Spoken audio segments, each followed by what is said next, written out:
আমার ভালো বুটটা অবস্থা খারাপ হয়ে যাবে গাইস। আমাদেরকে বললাম যে আমার হাতের সিচুয়েশনটা দেখাবো। দিদি মোটো ব্লগ দাও, মোটো ব্লগ দাও। তো আল্লাহ সারপ্রাইজ আছে।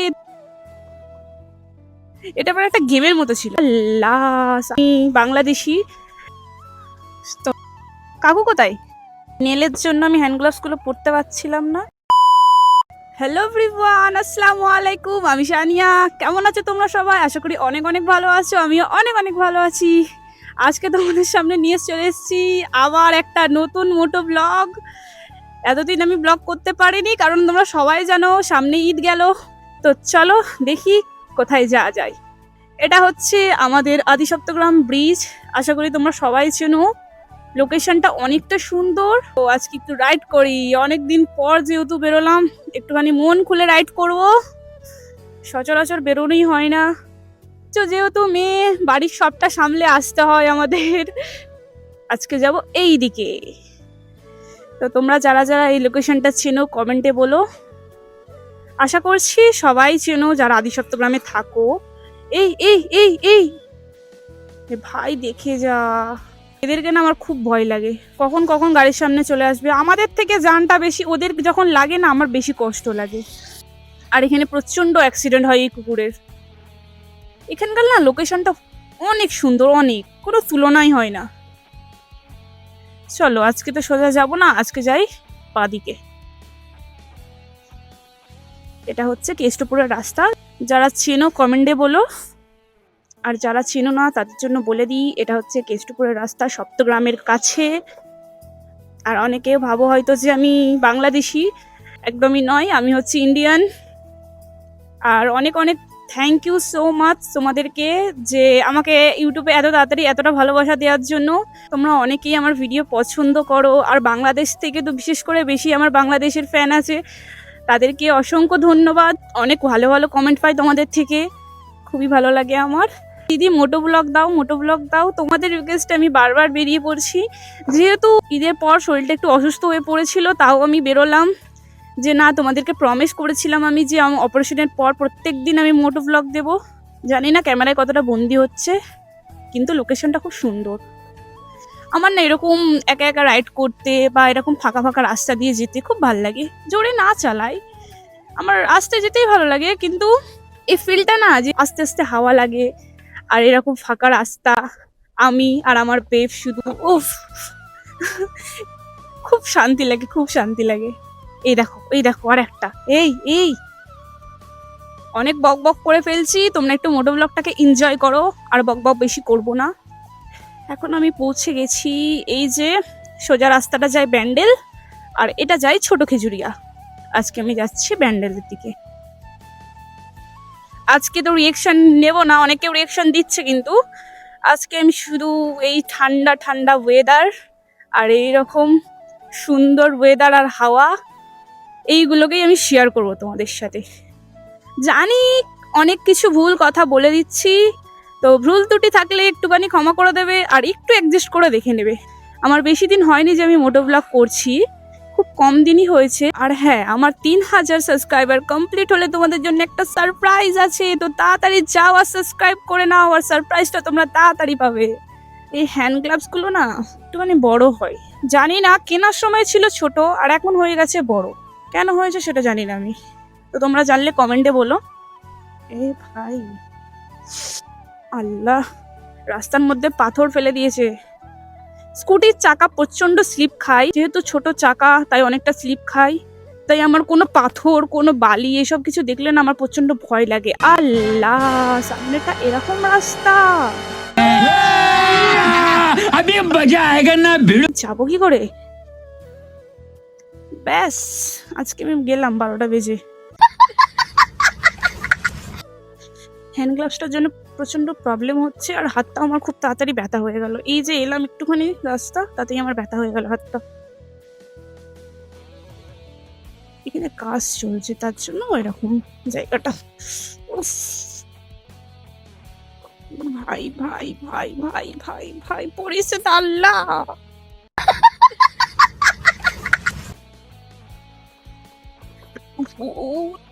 আমি যেই রাস্তাতে যাই না কেন এরকম রাস্তা আমার কপালে চলে আসে। আমি জানি না যে এরকম এখানে রাস্তা আছে। আগের ব্লগটাতে তো তোমরা দেখেইছো যে এরকম রাস্তাতে আমি গেছি, আবার সেম এই ব্লগেও।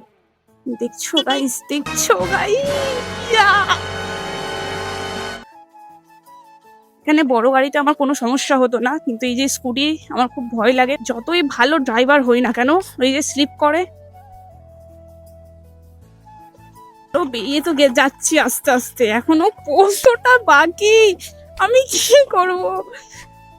আর আমার মাথাটা এত ছোট না, কোনো হেলমেট ভালোভাবে বসে না। তাও যে এই হেলমেটটা আমি কত কষ্ট করে বসিয়েছি, এই রাস্তার জন্য আমার মনে খুলে পড়ে যাবে। আর একটা প্রবলেম হয় কি, আমার যে নিকাপ থাকে তো নিকাপটা মাথায় বাঁধা থাকে, আর ওই যে এরকম রাস্তা, আবার হেলমেটটা যখন দোলে না নিকাপ দিয়ে আমার চোখ ঢাকা পড়ে যায়, এটাই প্রবলেম।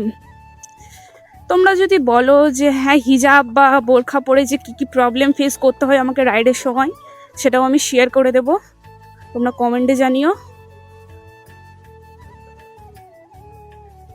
আমি না রাস্তা গুলিয়ে ফেলেছি, আমি বুঝতে পারছি না এবার কোন রাস্তা দিয়ে যাবো। তোমরা বলো সানিয়া দিদি লং ট্যুর করো, সানিয়া দিদি লং ট্যুর করবে কি করে? আমাদের পাড়ার আশেপাশে এই জায়গাগুলো আমি শেষ করতে পারলাম না রাইড করে, আর নাকি আমি লং ট্যুর করব। তোমরা একটু বেশি বেশি সাপোর্ট করো যেন আমি লং ট্যুরটা খুব তাড়াতাড়ি করতে পারি। খুব সুন্দর পাড়াটা, পুরো পরিষ্কার পরিচ্ছন্ন। পাড়াটার নাম যারা জানো কমেন্টে বলো, কারণ আমি জানি না, এখানে আমি কিছু চিনতে পারছি না। আমি এসেছিলাম অনেক দিন আগে, তাই ভাবলাম তোমাদের সাথে শেয়ার করা যাক এই রাস্তাটা। তোমরা জানলে বলবে যে এই রাস্তাটার নাম কি। এই যেন রাস্তা ব্যাক মোড় শেষ হচ্ছে না, ব্যাক ঘুরেই যাচ্ছি, ব্যাক ঘুরেই যাচ্ছি। সত্যি এইদিকে তো না, যা এইদিকে মনে হয়। ওখানে রাস্তা গুলিয়ে ফেলেছিলাম। হ্যাঁ হ্যাঁ হ্যাঁ, পারফেক্ট রাস্তা এসছি আমি, পারফেক্ট গাইস, আমি জিতে গেছি। कौन है ये लोग, कहां से आते हैं ये? এটা আমার একটা গেমের মতো ছিল, খুব ভালো লাগলো কিন্তু এই গেমটা খেলতে। রাস্তা চিনতাম না, এই যে এখন রাস্তা চিনি। আমি যে ব্যান্ডেল স্টেশনে উঠতে পেরেছি, আমার এটা খুব ভালো লাগছে। মনে হচ্ছে একটা গেম জেতা যেমন ফিল হয়, আমার এখন তেমন ফিল হচ্ছে আমি যেন একটা গেম জিতে গেছি।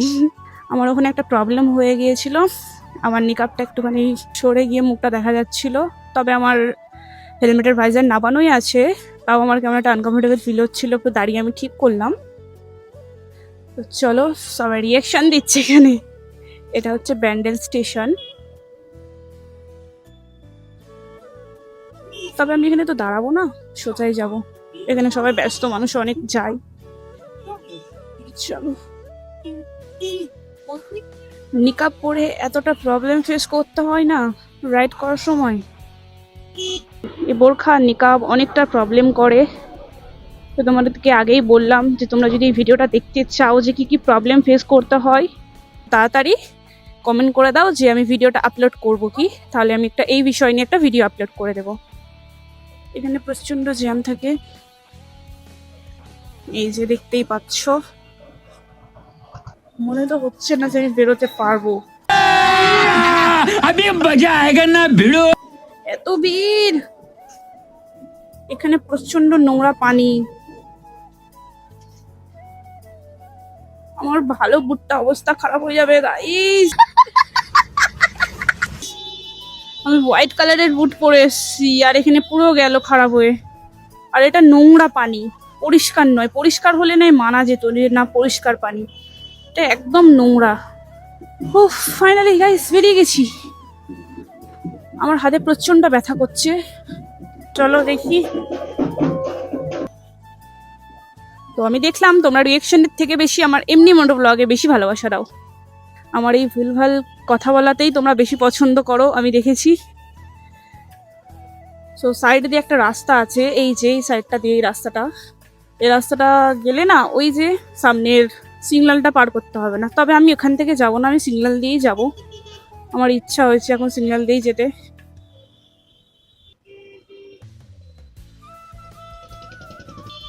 তো এদিকটা সিগন্যালটা খোলা ছিল, তো আমি এদিকে চলে এলাম। আমার হাতটা খুব প্রবলেম হচ্ছে, আমার তো মনে হচ্ছে আমার হাত প্রচন্ড লাল হয়ে গেছে। তোমাদেরকে আমি দেখাবো আমার হাতের সিচুয়েশনটা।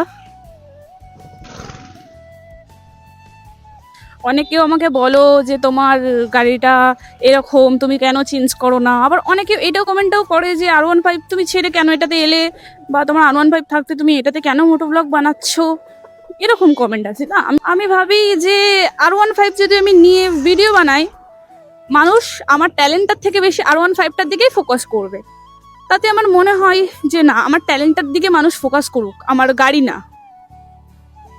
আমাদের আদি সপ্তগ্রাম ব্রিজ, যেখান থেকে আমি শুরু করেছিলাম ব্লগটা। তো চলো এবারে ওপরে উঠবো, আমি যেখানে কিছুক্ষণ দাঁড়াবো আর তোমাদের দেখাবো আমার হাতের সিচুয়েশনটা। তোমাদেরকে বললামই আমার হাতটা অনেকটা লাল হয়ে গেছে, আমি বুঝতে পারছি। এবার হাতের সিচুয়েশনটা তোমাদেরকে দেখাবো। তো চলো চলো আমি ওই যে মেন জায়গাটায় দাঁড়াবো, এই যে দাঁড়িয়ে গেছি, এই যে এখন আমি দাঁড়িয়ে গেছি। আর হ্যাঁ, তোমাদেরকে বললাম যে আমার হাতের সিচুয়েশনটা দেখাবো এখন। এই যে আমার হাতের অবস্থা, তোমাদেরকে বললামই আমার হাত হয়তো লাল হয়ে গেছে, হাতের অবস্থা খারাপ হয়ে গেছে পুরো। আর এই হাতে তো নেল আছে, তার জন্য অতটা কিছু হয়নি, তাও হালকা হালকা লাল হয়ে গেছে। কিন্তু এই হাতটা প্রচণ্ড ব্যথা করছে, এই যে পুরো লাল হয়ে গেছে, আর কভারের দাগটা পুরো বসে গেছে। তো এবার চলে এলাম আমি ফোনের ক্যামেরাতে, কারণ ওই যে আমার সব কিছু ওখানে রাখলাম আমি। আর তোমাদেরকে তো দেখালামই আমার অবস্থা পুরো খারাপ হয়ে গেছে। চলো ব্লগটা আমি এখানে এন্ড করছি। ব্লগটা ভালো লেগে থাকলে like, comment, share and subscribe করে দেবে।